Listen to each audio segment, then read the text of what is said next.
Proklamasi. Kami, bangsa Indonesia, dengan ini menyatakan kemerdekaan Indonesia. Di sekolah, kita sering diajarkan bahwa Indonesia merdeka pada tanggal 17 Agustus 1945. Tapi, apakah benar sesederhana itu? Mari kita bahas fakta-fakta seputar kemerdekaan Indonesia yang jarang diketahui. Tahun 1945, Indonesia masih berada di bawah kekuasaan Jepang. Namun, setelah Jepang menyerah tanpa syarat kepada sekutu pada 14 Agustus 1945, terjadilah kekosongan kekuasaan.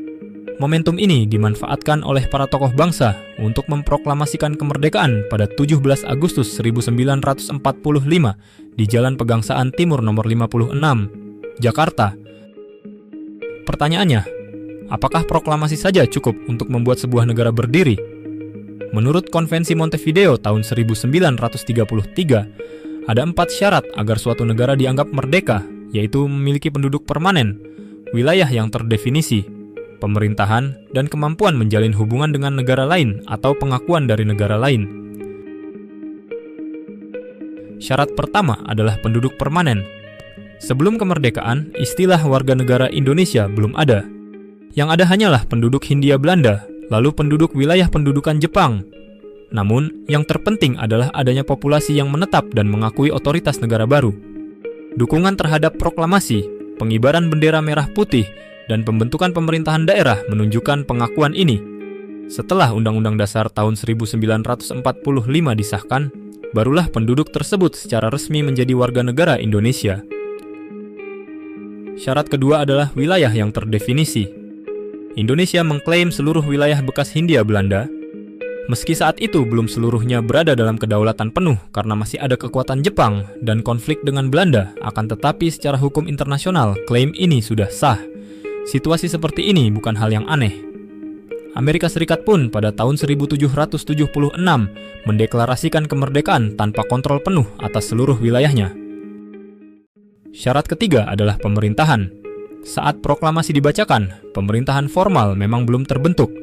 Namun, keesokan harinya, 18 Agustus 1945, PPKI mengesahkan UUD 1945, memilih presiden dan wakil presiden, serta membentuk komite nasional.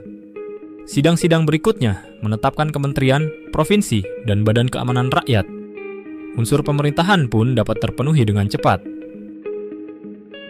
Syarat keempat, kemampuan menjalin hubungan dengan negara lain. Inilah syarat yang membutuhkan waktu. Pengakuan resmi dari Belanda baru terjadi pada 27 Desember 1949 melalui konferensi meja bundar. Pengakuan dari negara lain juga tidak serta-merta diperoleh saat deklarasi kemerdekaan. Indonesia harus melalui perjuangan panjang. Sebelum mendapat pengakuan dari Belanda, Indonesia telah mendapatkan pengakuan kedaulatan dari beberapa negara seperti Mesir, India, Lebanon, Vatikan, Suriah, dan Arab Saudi. Dari sini kita bisa menyimpulkan secara deklaratif, Indonesia telah lahir sebagai negara pada 17 Agustus 1945. Sementara secara konstitutif, pengakuan dunia datang secara bertahap.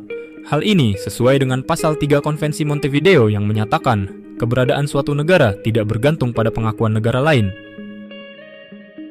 Bagaimana menurutmu? Apakah ada fakta lain seputar kemerdekaan Indonesia yang belum banyak diketahui? Tulis di kolom komentar dan sampai jumpa di kisah berikutnya hanya di Narata Story.